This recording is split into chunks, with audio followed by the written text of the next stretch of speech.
اللهم بارك لنا في رجب وشعبان وبلغنا إلى رمضان. وقال النبي الكريم صلى الله عليه وسلم: أوتيت خواتيم سورة البقرة وخمس صلوات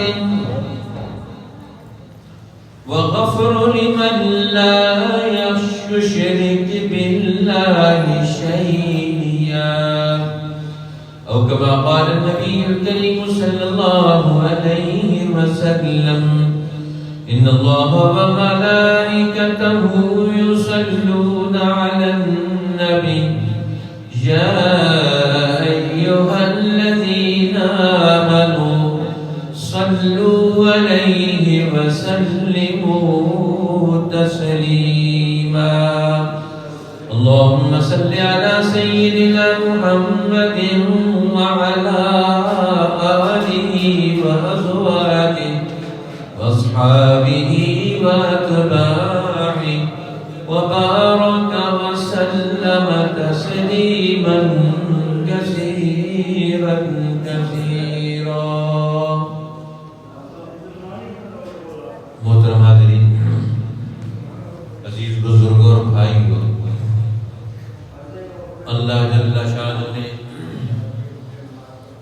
ہمیں دنیا میں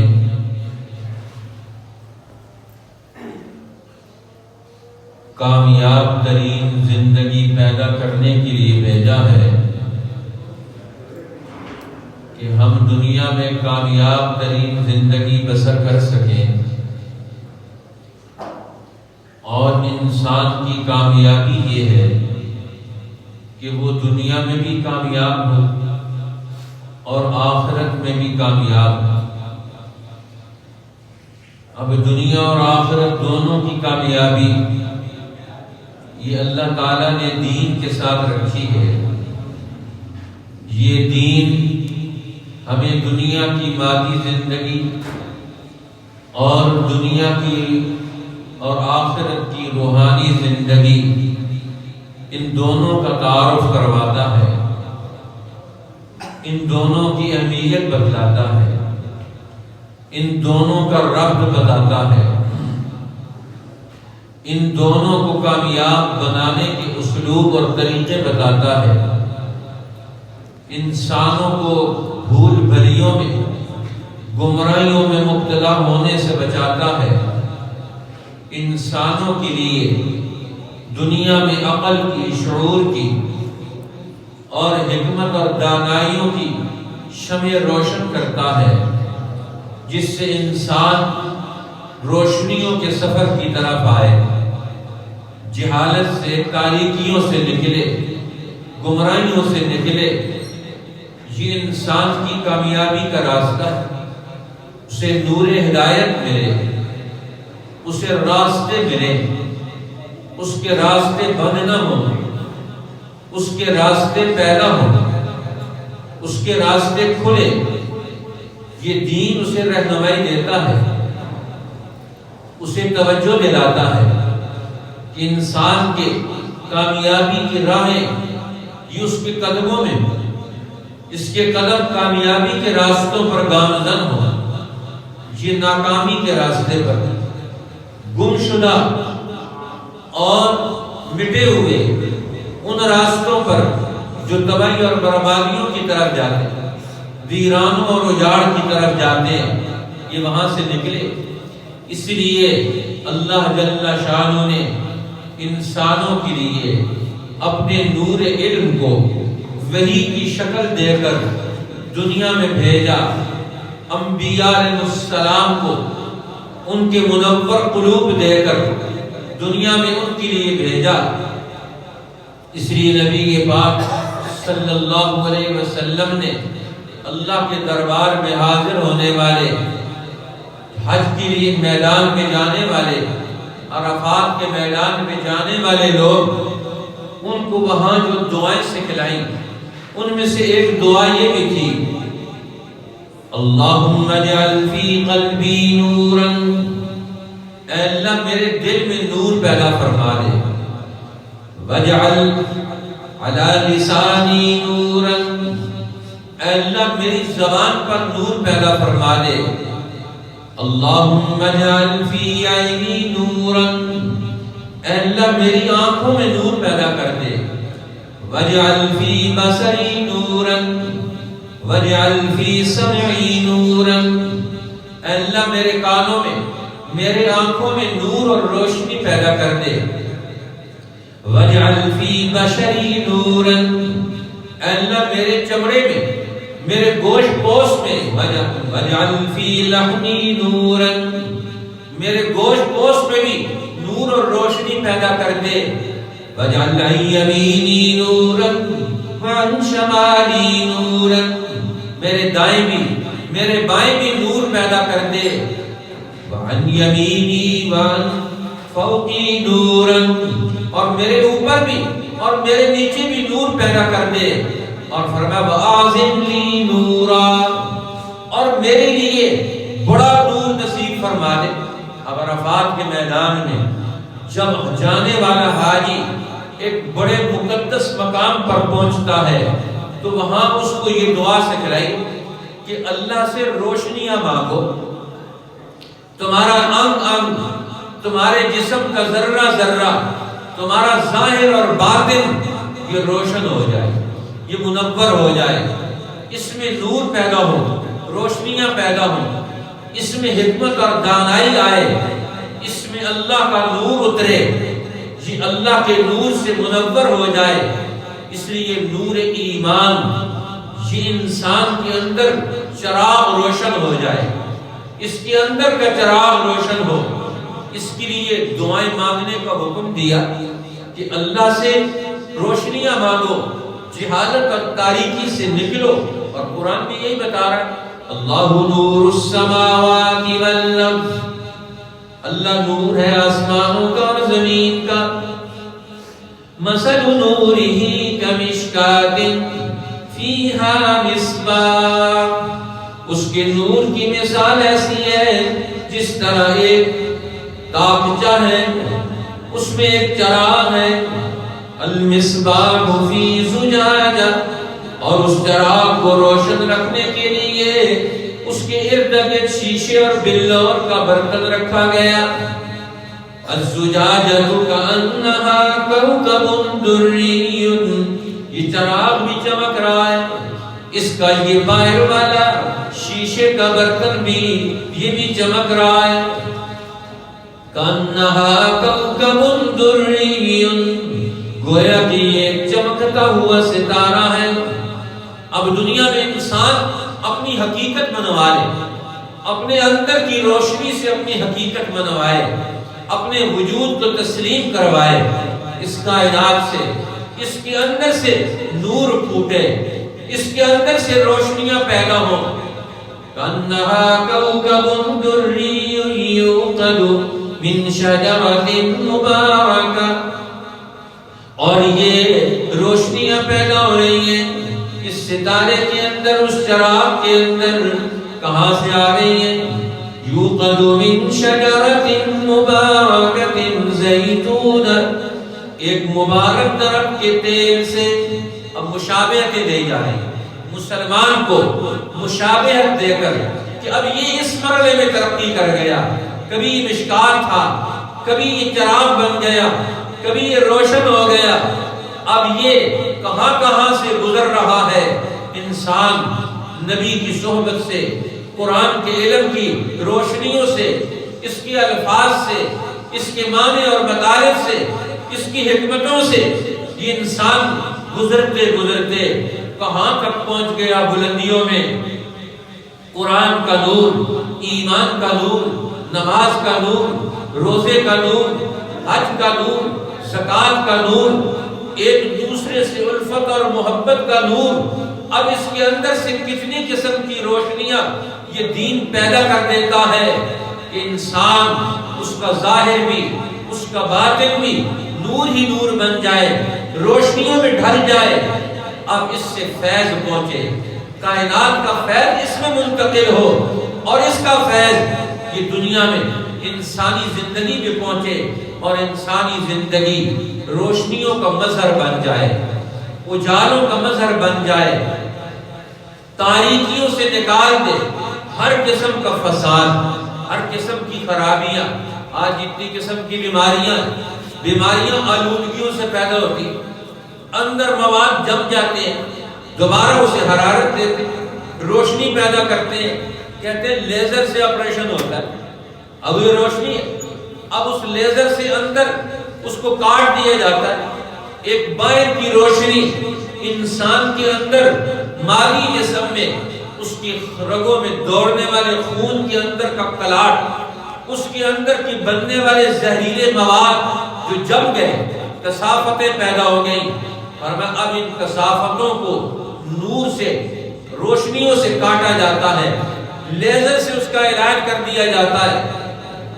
تو کیا کلمے کا نور انسان کے رگ و ریشے میں یہ کوئی تاثیر پیدا نہیں کرتا؟ قرآن کا یہ علم ہے، اللہ کے پیغمبر فرماتے ہیں یہ علم بھی نور ہے، العلم نور، علم ایک نور ہے، وَنُورُ اللَّهِ لَا يُعْطَىٰ لِعَاصٍ، یہ نافرمان کو نہیں ملتا۔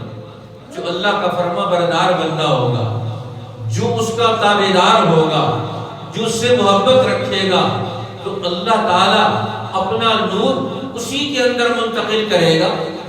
یہ علم کا نور اور وحی کا نور اسی کے اندر منتقل ہوگا۔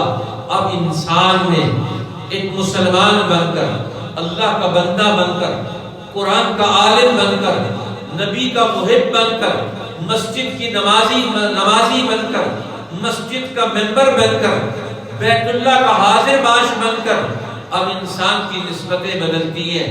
یوقد من شجرۃ مبارکۃ،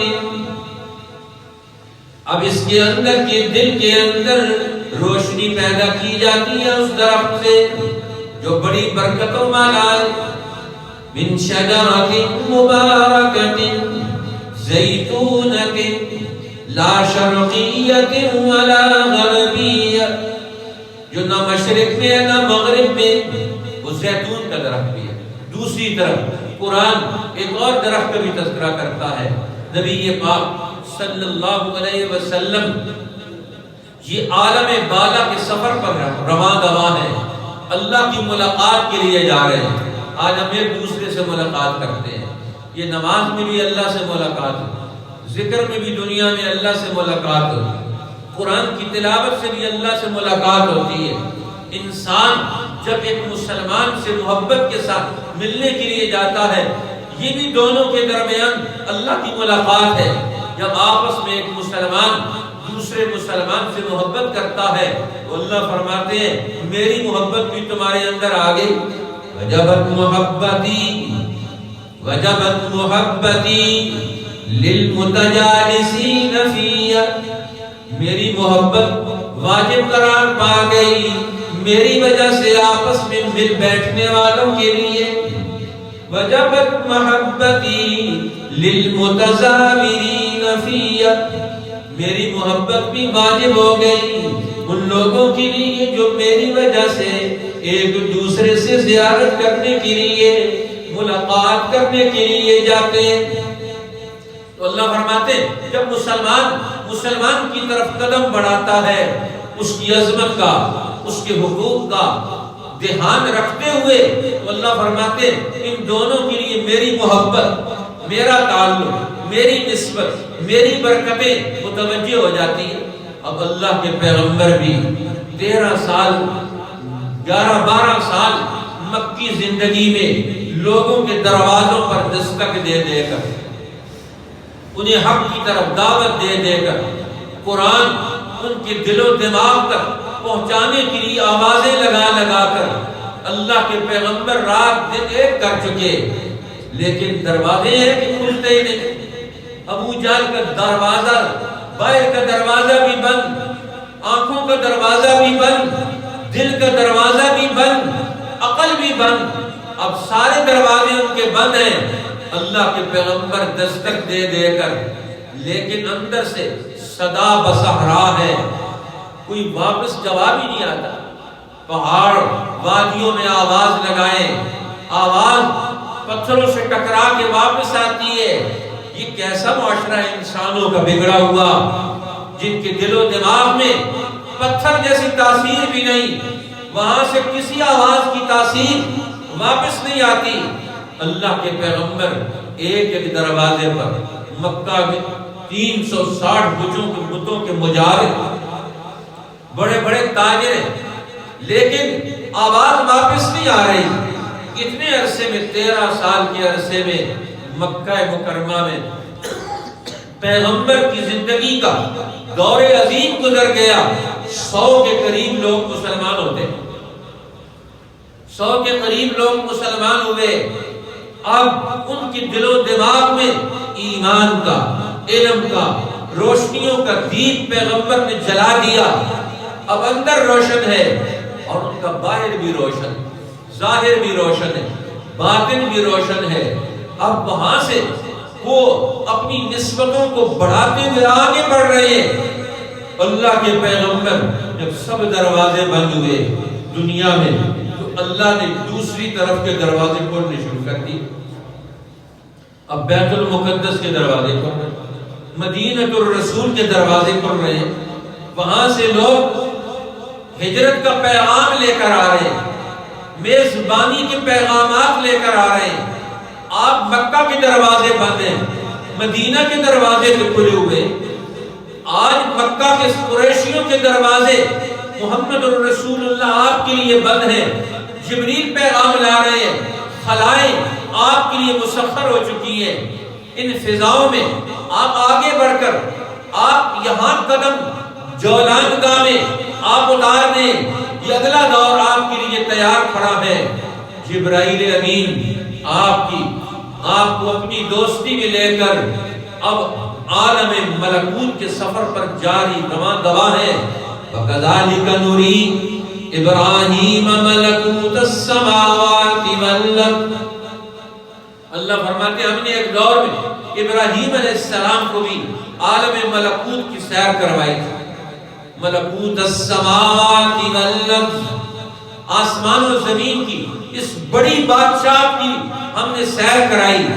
اب وہ دور بھی آیا محمد الرسول اللہ صلی اللہ علیہ وسلم بھی اس عالم بالا کی سیر کے لیے جا رہے ہیں۔ یہاں سے راستے ادھر کھلنا شروع ہو گئے۔ پہلے آسمان کے دروازے بھی کھل گئے، دوسرے آسمان کے دروازے بھی کھل گئے، تیسرے آسمان کے دروازے بھی کھل گئے، چوتھے آسمان کے دروازے بھی کھل گئے۔ عالم نور کے سارے دروازے کھلتے چلے جا رہے ہیں۔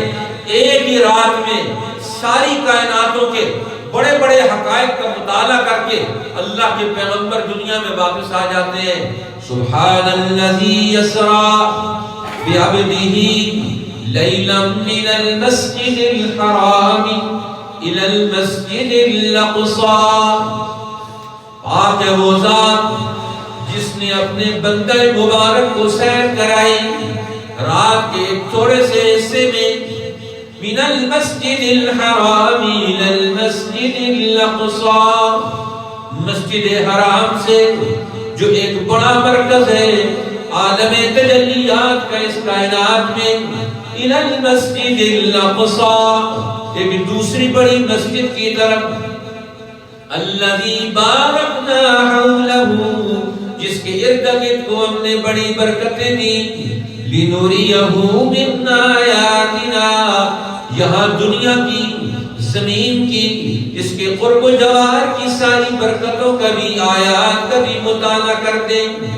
لنوریہ من آیاتنا، دنیا کی نشانیاں بھی ان کو ہم دکھا دیں، موسیٰ اور عیسیٰ علیہ السلام کے نقوش بھی انہیں دکھا دیں، اور پھر عالم ملکوت میں وہاں کا سفر کرا کے، اور میں وہاں بھی بڑا علم، بڑا شرح صدر، بڑی روشنیاں وہاں سے بھی نواز دیں۔ فرمایا اللہ جل شانہ فرماتے ہیں لِنُرِيَهُ مِنْ آيَاتِنَا الْكُبْرَى، وہاں تو ہم ان کو اپنی قدرتوں کی بڑی بڑی نشانیاں دکھائیں گے۔ عرش عظیم جیسی کامل ترین کائنات کی مرکزی قوت کا مطالعہ بھی، عالم بالا اور ملکوت کا مطالعہ بھی، اور پھر اس کائنات کے اندر اللہ کے پیغمبر کائناتوں کا رب تلاش کر لیں. کائنات کا رب کیا ہے؟ یہ دنیا، اوپر کی دنیا، ان دونوں دنیاؤں کا آپس میں رب کیا ہے؟ تلاش کرتے ہیں. تلاش کرتے کرتے یہ زمین و آسمان ان سارے مرحلوں سے گزرتے ہوئے چھٹے اور ساتویں آسمان سے اوپر جب جاتے ہیں، اب وہاں کیا دیکھتے ہیں؟ عند سدرۃ المنتہی. اب اس کائنات کے آخری کنارے پر پہنچ گئے. ادھر سے ایک نئی کائنات شروع ہو رہی ہے. اذ یغشی السدرۃ ما یغشی عند سدرۃ المنتہی. اب اس بیری کی آخری بیری کے درخت تک پہنچ گئے. اب قرآن ان درختوں کا بھی ہمیں مطالعہ کرتا ہے. کہیں شجرۃ مبارکۃ زیتونۃ، زیتون کے درخت کا بھی مطالعہ کرواتا ہے. اور کبھی عند سدرۃ المنتہی، سدرۃ المنتہی کے اس درخت کا بھی مطالعہ کرواتا ہے. اب یہ اس کائنات کی اصل اب وہ درخت ہے. اس درخت سے اوپر سے فرمایا اس کے بیر لگے ہوئے قلال حجر، حجر کی جو مٹکے ہیں وہ عرب میں مشہور تھے، بڑے بڑے مٹکے. فرمایا ان مٹکوں جیسے وہاں اس کے ساتھ بیری کے درخت پر بیر لگے ہوئے اور اس کے پتے اور اوپر سے انوار کی برکات ہے، نزول ہے، تجلیات و انوار کا نزول ہے ہر وقت اس درخت پر. اذ یغشی السدرۃ ما یغشی، اس بیری کے درخت کو ڈھانپ لیا اس نور نے، ان روشنیوں نے جو اوپر سے اللہ کی طرف سے آ رہی ہیں. اور میں میرے پیغمبر نے وہاں پہنچ کر بھی اپنے عقل و شعور کو، اپنے دل و دماغ کو حاضر رکھ کر اللہ کی بارگاہ میں اس کے نور و تجلیات، اس کے حکمت اور برکتوں کے علم کو اپنے اندر سما لیا. اذ یغشی السدرۃ ما یغشی ما زاغ البصر وما طغی. اور میں نہ آنکھ ٹیڑھی ہوئی، ما زاغ البصر وما طغی، نہ آنکھ ٹیڑھی ہوئی، نہ آنکھ حد سے گزر گئی. مقام ادب بھی ہوتا ہے. آپ مسجد میں کھڑے ہیں، نماز میں کھڑے ہیں، کہاں تک نگاہ لے جائیں؟ شریعت کہتے ہیں نگاہ بھی بڑی طاقت ہے. اور میں اس نگاہ کو آپ نے ایک دائرے میں رکھنا ہے. اللہ کے پیغمبر جب اس دائرے میں پہنچے تو وہاں نگاہ کتنی اونچی کر دی. ایک صحابی کہتے ہیں اللہ کی قسم ہم اللہ کے پیغمبر کی مجلس میں بیٹھا کرتے اور جی چاہتا تھا کہ آپ کے چہرہ انور پر نگاہ ڈال کے رکھیں، لیکن مقام ادب اتنا تھا کہ آنکھ اٹھا کر دیکھ نہیں سکتے، دیکھ کر پھر نگاہ نیچے کر، پھر دل میں امنگ پیدا ہوتی، پھر دیکھ کر پھر نگاہ نیچے کر دیں. یہ بھی مقام ادب ہے کہ اپنی نگاہوں کو نیچے کر کے رکھے. ما زاغ البصر وما طغی، نہ آنکھ ٹیڑھی ہوئی، نہ بینائی ٹیڑھی ہوئی، نہ اس کا استعمال غلط ہوا، وما طغی، اور نہ وہ حد سے نکلی. ہر مقام پر پہنچ کر اپنی نگاہ کا استعمال کیسے رکھنا ہے، یہ دل و دماغ اور آنکھیں ان کے رشتے کو کیسے قائم رکھنا ہے. اللہ کے پیغمبر اس سفر معراج پر ان ساری چیزوں کا مطالعہ کر کے آ رہے ہیں، مشاہدہ کر کے آ رہے ہیں. یہ بھی ایک درخت حضور علیہ السلام کی مجلس لگی ہوئی ہے. امام بخاری نے یہ واقعہ کیا. تیسرا درخت جس کا حدیث میں بھی تذکرہ ہے. آپ نے پوچھا بتاؤ ایک درخت ہے جو مسلمان کے ساتھ مشابہت رکھتا ہے، وہ کون سا درخت؟ اب سارے صحابہ کرام مقام ادب کی وجہ سے خاموش، لیکن علم کا مقام اپنا ہے. جب علم حاصل کیا جاتا ہے تو اس وقت طالب علم کو سوال بھی کرنا ہے، استاد کو بھی سوال کرنا ہے اور شاگرد نے جواب بھی دینا ہے، لیکن مقام ادب کو بھی ملحوظ رکھنا ہے. اب سب لوگ خاموش ہیں ادب کی وجہ سے. حضرت عبداللہ ابن عمر رضی اللہ تعالیٰ عنہ 13-14 سال کے نوجوان اس مجلس میں بیٹھے ہوئے. اور اللہ کے پیغمبر نے سوال کیا، کسی نے جواب نہ دیا،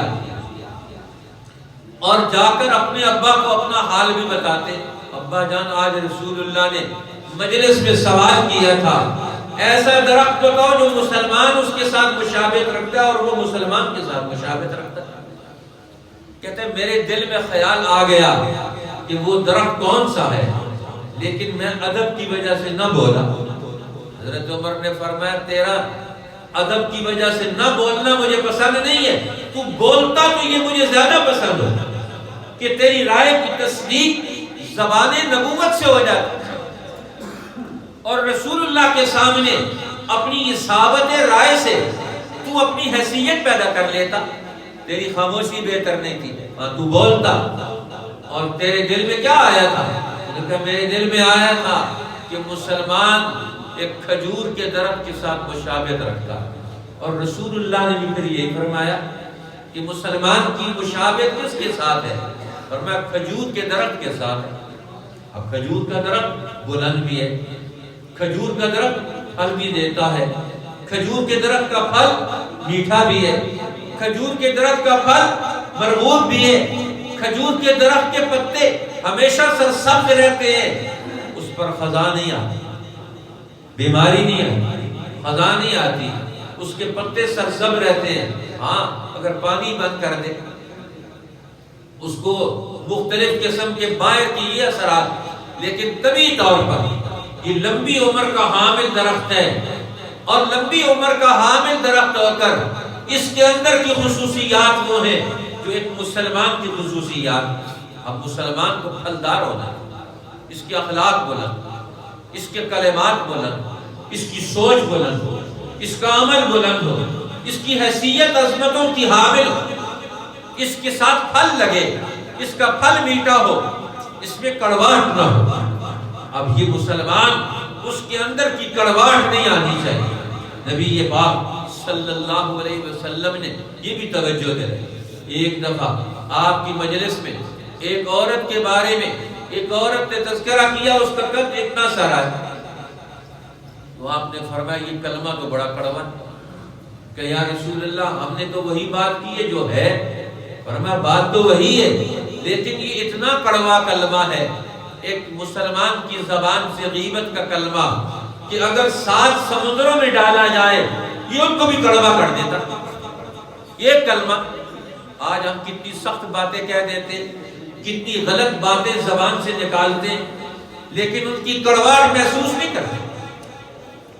حضرت شاہ عبد القادر رائے پوری رحمت اللہ علیہ خانقاہ رحیمیہ رائے پور کے دوسرے مسند نشین ایک مجلس میں بیٹھے ہوئے تھے۔ کچھ لوگ انہوں نے کسی آدمی کے بارے میں گفتگو شروع کر دی، تو انہوں نے گفتگو کا رخ بدلنے کے لیے ان سے پوچھا کہ آپ کے شہر میں کون کون سی مٹھائیاں بنتی ہیں؟ اب مٹھائیوں کا تذکرہ چل گیا۔ اب بعد میں وہ دوسرے سے کہنے لگے ہم بڑی اہم بات کر رہے تھے، ایک آدمی کے بارے میں گفتگو کر رہے تھے، اور حضرت نے مٹھائیوں کی طرف رخ پھیر دیا۔ فرمایا آپ کو سبق سمجھانے کے لیے آپ کڑوی کڑوی باتیں کر رہے تھے، غیبت کی بات کر رہے تھے، ایک مسلمان کی شان میں نقص اور کمی کی بات کر رہے ہیں، تو حضرت نے آپ کو ظاہری اس لفظوں سے نکال کر آپ کو باطنی مٹھاس کی طرف توجہ دلائی ہے مٹھائیوں کی بات کر کے۔ لیکن آپ کو سمجھ آ جانا چاہیے کہ ہمیں زبان سے کیا بات نکالنی چاہیے۔ تو اب یہ قرآن یہ درختوں کی مشابہت بھی بتاتا ہے۔ شجرۃ مبارکۃ زیتونۃ، فرمایا جس طرح اللہ کا نور ایک بندہ مومن کے دل کے اندر کے چراغ کو روشن کرتا ہے اپنے اس نورانی اندر سے آنے والی باطنی اور قوتوں کے ذریعے سے، فرمایا اسی طرح یہ جس طرح تم دنیا میں مشاہدہ کرتے ہو زیتون کے درخت کے تیل کا، وہ کتنا نفیس، کتنا بہترین، کتنا منور اور روشن اور صاف ہوتا ہے۔ ایک بندہ مومن کے روح کے اندر بھی جب اللہ کا نور اترتا ہے وہ نور بھی صاف ہے، جہاں وہ پہنچتا ہے اس جسم کو بھی صاف کرتا ہے، اس کو بھی پاک کرتا ہے۔ اس کو بھی اندھیریوں سے، ظلمتوں سے اور ہر قسم کی کثافتوں سے اس کے باطن کے اندر نور پیدا کر کے لطافت پیدا کر دیا۔ نور آئے گا وہاں لطافت آئے گی، جہاں کثافت آئے گی، ٹھوس پن آئے گا، وہاں کیا ہوگا؟ بیماریاں آئیں گی۔ اب خون میں کولیسٹرول پیدا ہوتا ہے، وہ ٹھوس چیز مواد پیدا ہوتا ہے۔ اب اس کے اندر لطافت ختم ہو گئی، بیماری آ گئی، کلاٹ آ گیا۔ اب کہتے ہیں یہ دل قابل آپریشن ہو گیا، کیونکہ اس میں کلاٹ پھنس گیا، اس نے اس کے وال کو بند کر دیا، زندگی کی حیات کو رواں دواں رکھنے نہیں دیتا۔ زندگی رواں دواں ہے لطافت کی وجہ سے۔ اس کے اندر ہلکا پن پیدا ہو جائے، گاڑھا پن ختم ہو جائے، تو فرمایا یہ تیل بھی ایسا ہی کرتا ہے۔ اسی طرح یہ نور ایمان بھی اسی طرح ہے۔ قرآن کا علم بھی انسان کے اندر لطافت پیدا کرتا ہے، اور جیسے جیسے یہ لطیف ہوتا چلا جاتا ہے، یہ باریک ہوتا چلا جاتا ہے، اس کی کائنات میں اس کی اثرات کی، اس کی حیثیت کی، اس کی طاقتوں اور قوتوں کی نوعیتیں بدلتی چلی جاتی ہے۔ اب قرآن کے تعلق سے، پیغمبر کے تعلق سے، دین کے اعمال و اخلاق سے انسان طاقتور قوت میں ڈھلتا چلا جاتا ہے۔ آج ایک مسلمان کی کیا حیثیت ہے؟ اس کی کوئی طاقت ہی نہیں، اس کی طاقت کو خود بھی نہیں مانتا، اس کی طاقت کو آج دنیا بھی کوئی تسلیم نہیں کرتی۔ حضرت شرحبیل ابن حسنہ رضی اللہ تعالیٰ مصر فتح کرنے کے لیے گئے۔ اب ان کے لوگوں سے گفتگو کر رہے تھے، سرداروں سے، وڈیروں سے، لوگوں سے۔ نے کہا تم کمزور سے لوگ، ہم پھونک مارے تو تم اڑ جاؤ، تمہارے اندر کیا طاقت ہے، تمہاری حیثیت کیا ہے؟ اس نے کہا کہ ہم تو تمہیں کلمہ حق کی دعوت دینے کے لیے آئے، تم ان ظلمتوں اور تاریکیوں سے نکالنے کے لیے آئے۔ طاقت کا مسئلہ ہم تمہارے ساتھ مقابلہ میدان میں اتر کر کرتے ہیں۔ رہ گئے طاقت کا مسئلہ، ادھر دیکھو سامنے انہوں نے اب سب سے بڑا برج ان کے قلعے کا، اس کو دیکھا تو وہ نیچے آ کر گر گیا دیکھنے سے۔ انہوں نے کہا ہمارے دیکھنے سے اب تمہاری ساری چیزوں کو تیس نیس کر کے رکھ دے، ہماری نگاہ میں بھی وہ تاثیر اور طاقت ہے۔ آج مسلمان دنیا میں اپنی حیثیت کھو بیٹھے، قرآن کے تعلق سے، اللہ کے نبی کے تعلق سے، دین حق کی تابعداری اور اطاعت سے اس کے اندر وہ پوٹینشل اور طاقت پیدا ہوگی، یہ کائناتوں کا رخ موڑ سکتا ہے، یہ ہواؤں کا رخ موڑ سکتا ہے، یہ زندگیوں کا رخ موڑ سکتا ہے، یہ فرعونوں کے آگے بن مان سکتا ہے، یہ برائیوں کے آگے طاقتور بن کر ہر برائی کا مقابلہ کر سکتا ہے۔ آج ہم برائی کے مقابلے میں ڈھیر ہیں، ہر آدمی روزانہ کتنے گناہوں میں مبتلا۔ کیوں گناہوں میں مبتلا؟ یہ اپنی کمزوریاں دکھاتے ہیں۔ ایک گناہ ہم پر حاوی ہو جائے، شیطان ہم پر حاوی ہو جائے، ایک مسلمان نیکی اور حق کے راہ میں کھڑا ہونے کی طاقت کھو بیٹھے، اسے اپنی حیثیت پر غور کرنا۔ یہ مسجد میں کیوں آتے ہیں؟ قرآن کیوں کھولتے ہیں؟ جمعے کے اجتماعات میں کیوں آتے ہیں؟ ہم بھولا وہ سبق یاد کر کے اپنی حیثیت کی بنیاد پر ہر شیطانی قوت کے ہر داؤ کا مقابلہ کرنے کی طاقت پیدا کر لیں، ہر برائی کے خلاف ہم مقابلے میں کھڑے ہو لیں۔ آج 99% مسلمان معاشرہ ہے اور 99% گناہوں میں ڈوبا ہوا، حرام کاریوں میں ڈوبا ہوا۔ آج مسلمان کی طاقت ان برائیوں کے خلاف کیوں استعمال نہیں ہوتی؟ اس کا ذہن کیوں استعمال نہیں ہوتا؟ قرآن جب نور کی بات کرتا ہے، اس کو نور مل جائے، اس کا مطلب اس کو نیکی کی طاقت مل جائے، برائی کے خلاف اس کے اندر جرأت پیدا ہو جائے، ہمت پیدا ہو جائے۔ اللہ جل شانہ ہمیں نبی اکرم صلی اللہ علیہ وسلم کی نبوت کا یہ فیض، ہر برائی اور ظلم کا مقابلہ کر کے ہم برائیوں پر حاوی ہو جائیں، گناہوں پر حاوی ہو کر گناہوں کو اپنے علاقوں سے ہم دیش نکالا کرنے کی طاقت پیدا کر لیں۔ اللہ ہمیں یہ طاقت نصیب فرمائے۔ سفر معراج کے تذکرے سے ہمارے اندر ایمان کی حرارت کیوں نہ پیدا ہو؟ رسول اللہ کے قرآن کے علم کے نور سے ہمارے اندر برائی کے خلاف لڑنے کی طاقت، ہمت اور جرأت کیوں پیدا نہ ہو؟ اللہ ہمیں ہر برائی پر غالب آنے کی طاقت نصیب فرما، ہر نیکی کے لیے کھڑا ہونے کی ہمت اور قوت نصیب فرما دے۔ وآخر دعوانا الحمدللہ رب العالمین۔